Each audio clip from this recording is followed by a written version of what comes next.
Shalom umat yang dikasihi oleh Tuhan. Pada saat ini kita akan mempelajari kembali yaitu pelajaran sekolah sahabat kita, yaitu janji, terkhususnya pelajaran yang ke-6 yang berjudul Benih Abraham. Namun sebelumnya, untuk mengetahui lebih dalam firman Tuhan yang pada saat ini akan kita bahas, kita akan dahului dengan doa. Mari kita sama-sama berdoa. Bapa di sorga, terima kasih. Tiba saatnya pada saat ini kami akan belajar bersama-sama firman Tuhan melalui pelajaran sekolah sahabat, pelajaran yang ke-6, yaitu Benih Abraham. Kiranya Tuhan memberikan Roh Kudus Tuhan untuk membuat kami mengerti dan menolong kami untuk mempraktekkan apa yang sudah kami mengerti. Terima kasih banyak Tuhan, dalam nama Yesus kami berdoa. Amin. Saudaraku yang dikasih dalam Tuhan, ketika saya membaca judul pelajaran sekolah sahabat kita, pelajaran yang ke-6 ini, mengatakan benih, saya langsung mengingat ke dalam ataupun ke kampung halaman saya. Kalau di tempat saya, kalau dia seorang pejabat, mau dia anggota DPR, mau dia anggota ataupun pekerja kantor, mereka pasti akan bekerja ataupun memiliki yang disebut dengan kebun. Ya, kebun ini mereka gunakan, mereka olah, yaitu sebagai usaha dan sampingan mereka untuk menolong ataupun memberi sebuah masukan juga kepada pemasukan kepada keluarga mereka. Lalu karena saya juga adalah anak seorang petani, saya mengingat suatu kali kami menanam benih. Benihnya adalah benih jagung. Jadi benih jagung ini ketika ditanam maka sebelumnya akan dilubangi terlebih dahulu. Tempat-tempat yang sudah ditentukan sesuai dengan jaraknya. Ya, sesuai dengan jaraknya maka ketika sudah ditanam maka akan ada bagian belakang yang menutup. Jadi bagian depan akan membuat lubangnya, kemudian ada yang menaburkan benihnya, kemudian bagian belakang akan menutup supaya nanti benih jagung itu bisa bertumbuh dengan baik. Tapi alhasil di akhirnya tidak semua jagung yang kita tanamkan, benih jagung yang sudah kita tanam, tidak semua sesuai dengan apa yang kita harapkan. Semua melewati sebuah proses. Adalah burung yang datang, kemudian mencoba untuk mencari itu jagung, kemudian memakan. Ada juga ayam. Terkadang ketika sudah tumbuh, ada juga angin, sehingga terkadang ada yang berhasil, ada yang tidak. Inilah proses jadinya sebuah benih. Namun benih memiliki tujuan, yaitu yang akhirnya nanti akan menghasilkan buah. Pada saat ini, ketika kita masuk ke dalam pelajaran kepada Abraham, yaitu benih Abraham, maka kita akan mengingat dalam ayat hafalan kita juga mengatakan, di dalam Keluaran 19 ayat 5 dikatakan, jadi jika kamu sungguh-sungguh mendengarkan firman-Ku dan berpegang pada perjanjian-Ku, maka kamu akan menjadi harta kesayangan-Ku sendiri dari antara segala bangsa, sebab Akulah yang empunya seluruh bumi. Dari hal ini kita mengingat bahwa ada satu umat yang sudah ditentukan oleh Tuhan yang sebenarnya memiliki tujuan ke depan nanti. Namun di dalam mencapai tujuannya itu, Tuhan sudah mengingatkan, jika kamu sungguh-sungguh mendengarkan firman-Ku dan berpegang pada perjanjian-Ku, maka kamu akan menjadi harta kesayangan-Ku.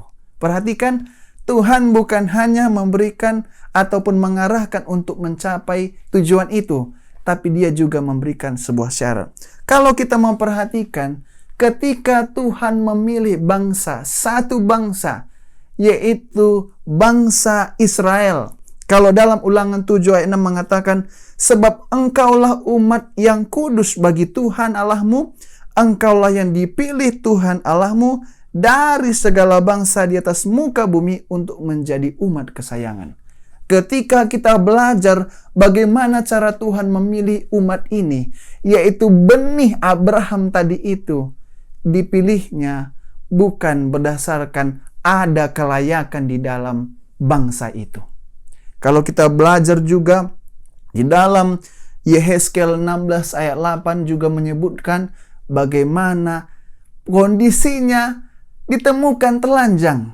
Artinya apa? Tidak berdaya sama sekali, tidak layak sama sekali. Tapi apa yang membuat Tuhan memilihnya? Karena ada dasar Tuhan, yaitu kasih karunia.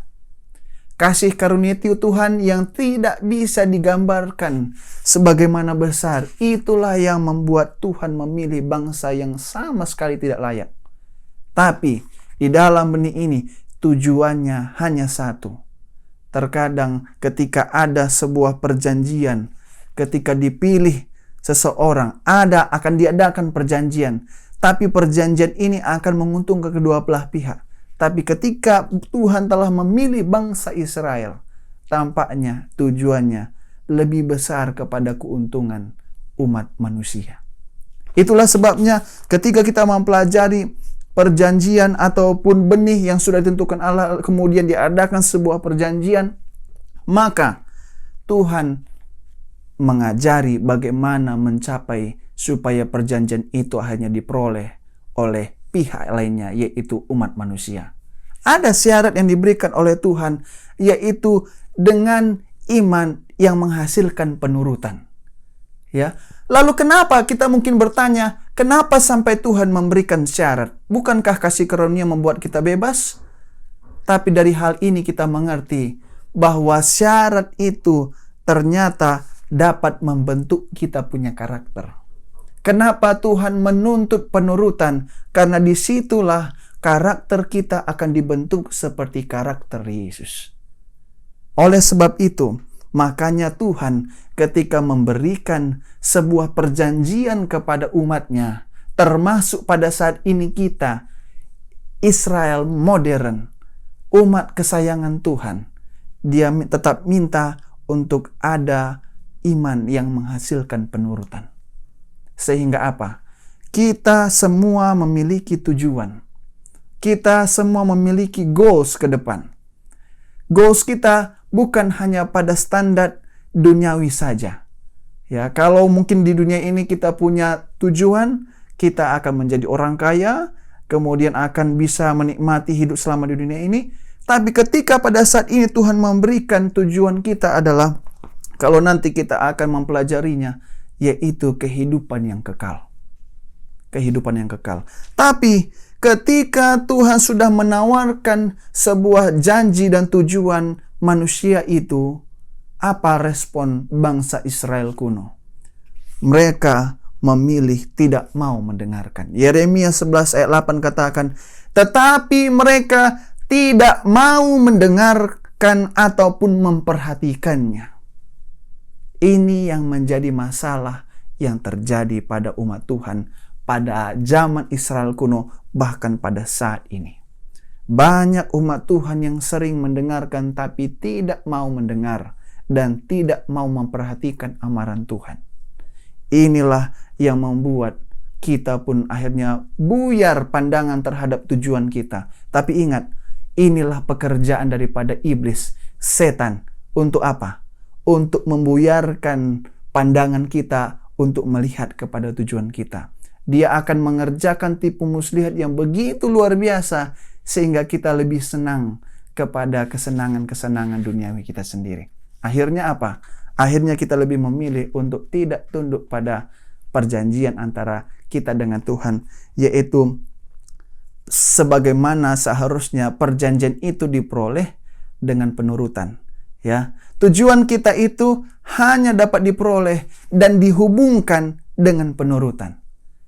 Karena itu adalah sebagai syaratnya. Itulah sebabnya Tuhan ketika mengajak kita untuk melihat kepada bangsa Israel kuno, mengajak juga kita pada saat ini. Ingat, pengalaman masa lalu akan menjadi pelajaran yang sangat baik untuk kita. Bagaimana kita harus mendengarkan dan memperhatikan syarat-syarat sebagai umat-umat perjanjian, benih-benih Abraham yang harus kita lakukan. Dan ketika kita sudah mempelajari hal itu, kita akan menemukan yang dinamakan dengan umat sisa. umat sisa, kalau kita memperhatikan di sini, bahwa umat sisa itu yang pertama, tidak peduli seberapa buruk pun keadaan, mereka tetap menjaga panggilan dan pemilihan yang pasti. Lalu umat yang sisa itu bagaimana lagi?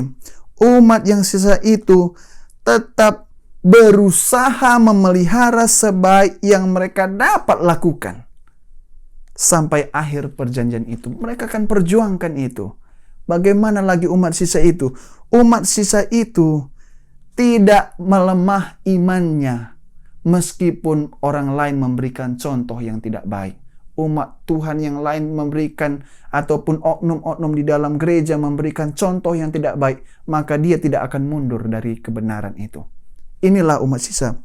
Lalu ketika umat sisa telah melakukan itu semua, mereka akhirnya digunakan oleh Allah untuk menjadi terang.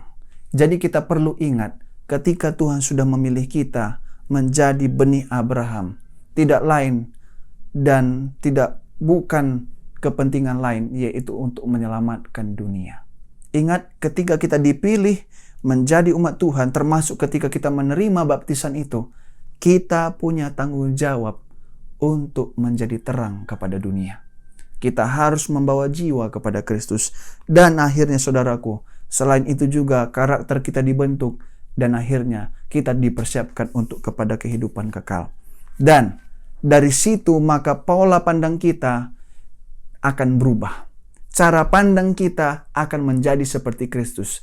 Kita tidak membedakan baik laki-laki maupun perempuan, dari katakan di sini, baik orang Yahudi maupun bukan Yahudi, baik orang Advent maupun tidak. Kita akan melihat kepada mereka kerinduan untuk mengajak mereka kepada kehidupan kekal.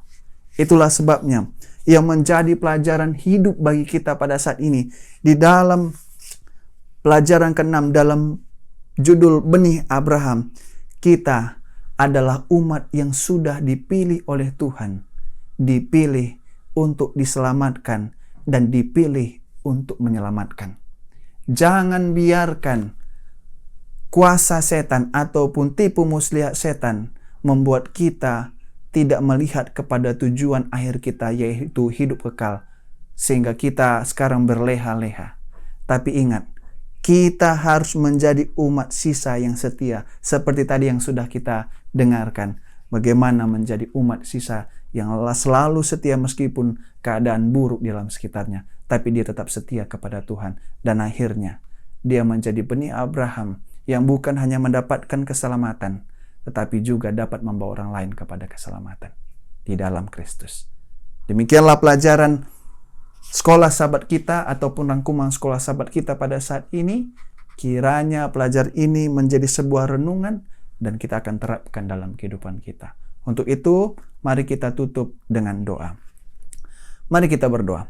Bapa di sorga, pada saat ini kami sudah belajar soal benih Abraham. Bagaimana kami sudah ditentukan oleh Tuhan untuk dapat bertumbuh, untuk mencapai tujuan yang Tuhan sudah tentukan kepada kami, yaitu menjadi terang dan membawa terang kepada orang lain. Dan bahkan bukan hanya Tuhan akan selamatkan kami, tapi kami harus juga selamatkan orang lain melalui Yesus Kristus. Terima kasih Tuhan, biarlah pelajaran ini Tuhan tolong tertanam dalam hati kami dan kami dapat menerapkannya. Inilah doa kami Tuhan, dalam nama Yesus kami berdoa. Amin. Demikian pelajaran sekolah sahabat kita, rangkuman sekolah sahabat kita pada saat ini. Kiranya Tuhan selalu memberkati. Jangan lupa untuk meng-like, kemudian meng-subscribe dan juga membagikan kepada orang lain, sehingga banyak yang terberkati melalui rangkuman sekolah sahabat ini. Tuhan memberkati.